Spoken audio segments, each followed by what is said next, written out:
نحمده ونصلی علی رسولہ الکریم اما بعد، آج کے اس اہم اجلاس میں آج کی شادی کی دعوتوں میں شرکت کرنا کیا جائز ہے کے عنوان پر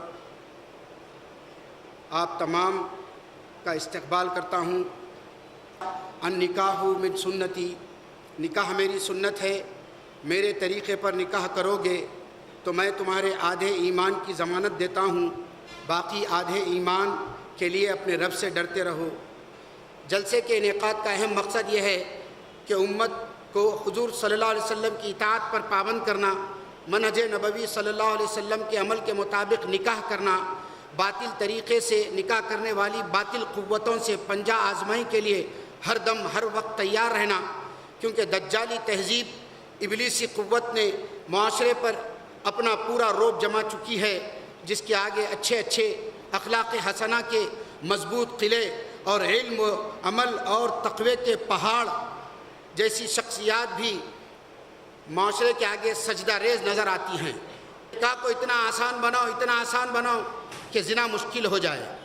ایسا نکاح جو سنت مطہرہ کے مطابق نہ ہو، اس نکاح میں ہرگز شرکت کرنا جائز نہیں ہے، کیونکہ اسلام نے لڑکی کا نکاح زیرو بجٹ پر رکھا ہے۔ نکاح کے نام پر ہونے والے تمام ناانصافیوں کا سدباب کرنا سوشو ریفارم سوسائٹی کا اہم مقصد ہے۔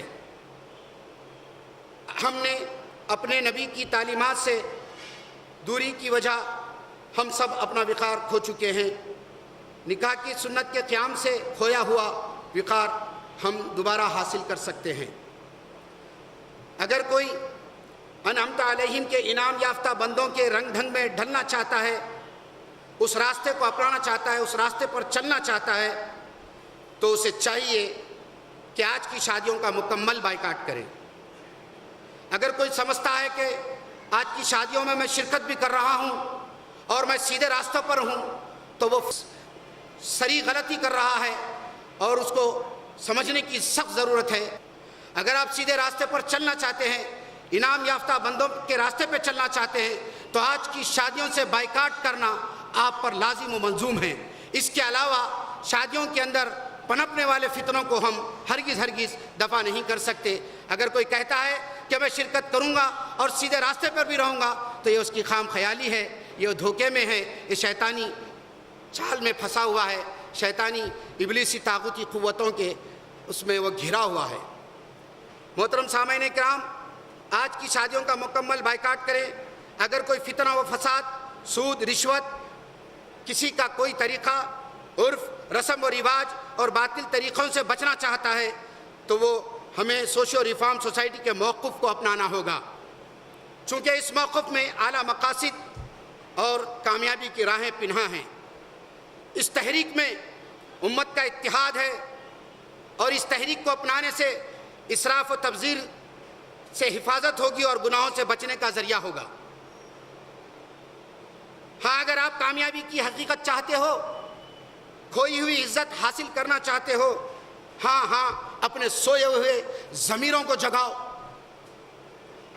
اس تحریک سوشل ریفارم سوسائٹی سے آپ کو جڑنا ہوگا اور مل کر کام کرنا ہوگا۔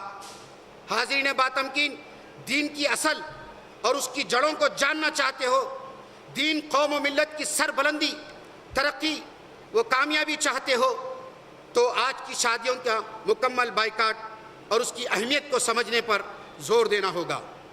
میں آپ کو سچی اور سیدھی صاف بات کہوں، آج شادیوں کی دعوتوں کا بائیکاٹ ہی اصل جہاد ہے۔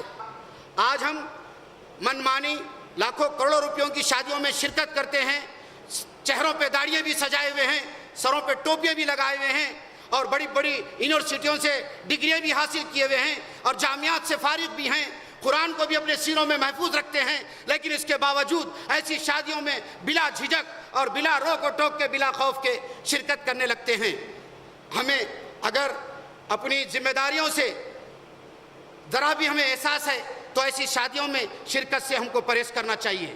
جب تک ہم ایک قوت بن کر، ایک طاقت بن کر نہیں اٹھیں گے، جب تک یہ مسئلہ حل ہونے والا نہیں ہے، کیونکہ قوت، برائی جس طاقت سے داخل ہو چکی ہے، اس برائی کو ڈھکیلنے کے لیے بھی ایک قوت اور ایک طاقت چاہیے۔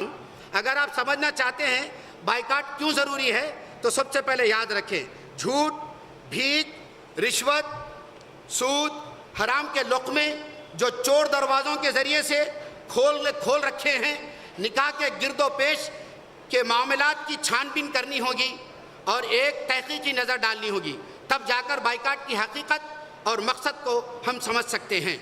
ان چند کلمات کے ساتھ میں اپنی گفتگو کو ختم کرتا ہوں۔ وما علینا الا البلاغ۔